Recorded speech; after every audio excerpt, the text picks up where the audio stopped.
Welcome to the latest Motley Fool scoreboard. I'm on in Chocolate Balloon. We've got longtime fools Lou Whiteman and Jim Gillies giving a 1 to 10 rating to a top 200 stock in the primary Hidden Gems database. It's Simply Good Foods, ticker symbol SMPL. Rate the strength of Simply Good Foods business, including factors like industry and competition. A 10 is invincible, a 1 is hopeless. Lou's at a 6. Jim, you're at a 7.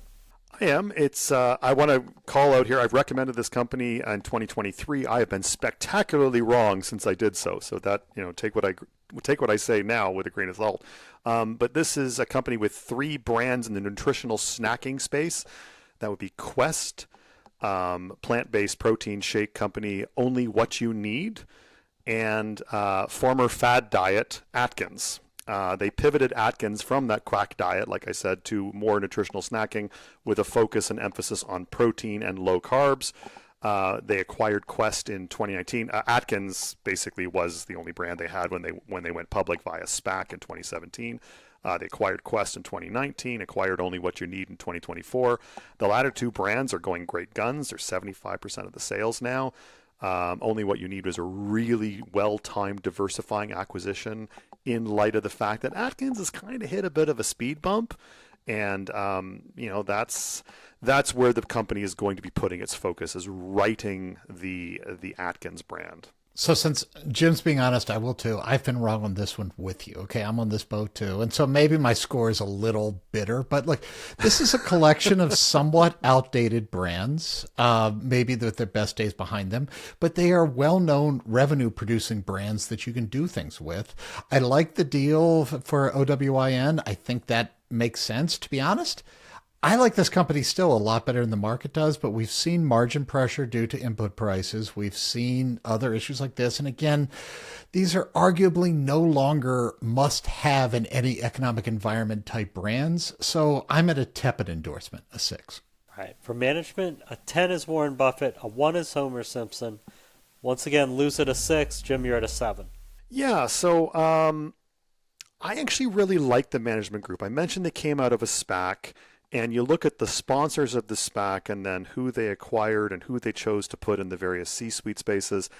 And it's a who's who of the packaged and consumer food companies over the years. There's got lots of exposure from companies like Procter & Gamble and Kraft before it became, where Kraft is now, Kraft Heinz, Hershey's, Smucker's, Del Monte, and I really like the roster that they had and have had. That said, they've literally, within the last couple of days of our recording this, they've literally brought back the CEO, the former CEO, who came to them with Atkins, the guy who's been in charge for the last 2 or 3 years. He has been thanked and wished well in his future endeavors. They've brought back the guy who drove Atkins to, I suppose, repair Atkins.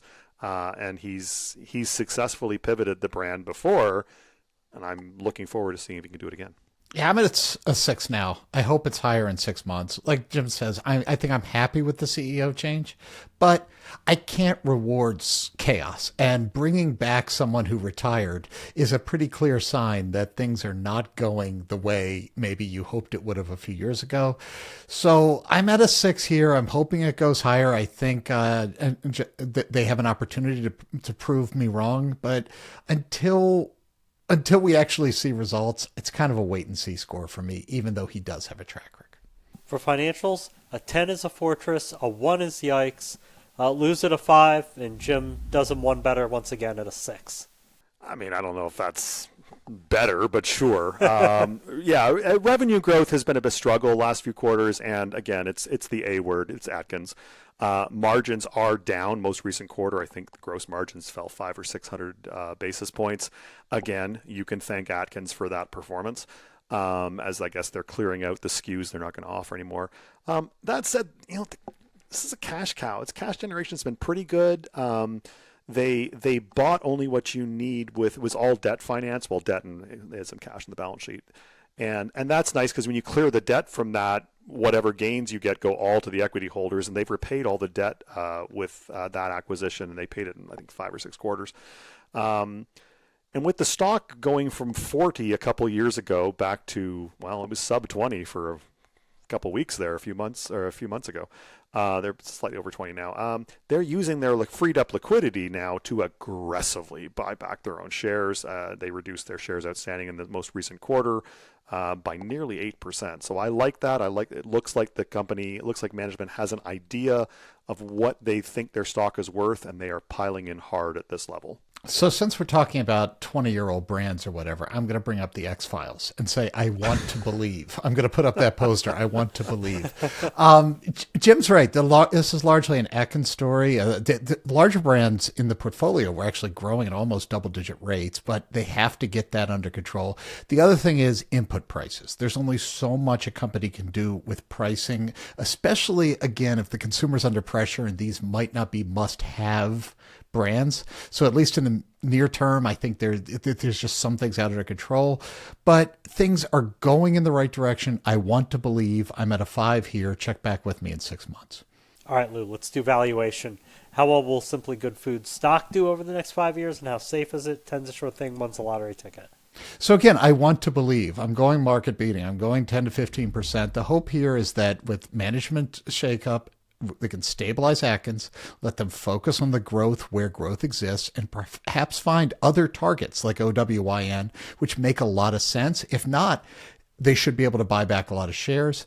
I'm going to lean in. I'm going to say that's a market beater. I'll also concede that there's a lot of hope built in here. So my safety score is a 3. Again, I might just be a little stung by what this stock has done since I've owned it. So I'm probably low there, but ugh.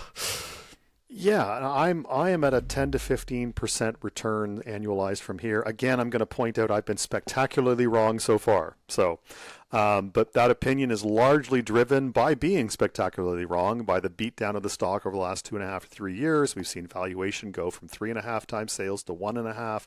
We've seen the valuation versus free cash flow go from 35 to about 12 or 13. This is not an expensive stock. The woes at Atkins would seem to be at least partially, if not fully, integrated into the stock price at this point. Safety score, I'm a little higher than Lou. I'm at 6. That is because I am choosing to believe as opposed to wanting to believe. I'm choosing to believe in the two good brands, Only What You Need and Quest, and then the 75% of revenue, as I said earlier. A lot of cash being generated. The Atkins is under repair, I get it, but with the cash flow and the low leverage and those other two brands doing quite well, I think this is a reasonably safe stock at this price. Thanks both Jim and to Lou. They're given Simply Good Foods a somewhat low overall score of 6.1 out of 10. For Toppets, Jim prefers Kraft Heinz due to how universally low people have been on them, including, as we're taping, Berkshire preparing to exit its position. And Lou prefers Hershey. Look out for a new scoreboard every market day at 7 p.m. Eastern. Next up is Oddity. Till then, Fool on.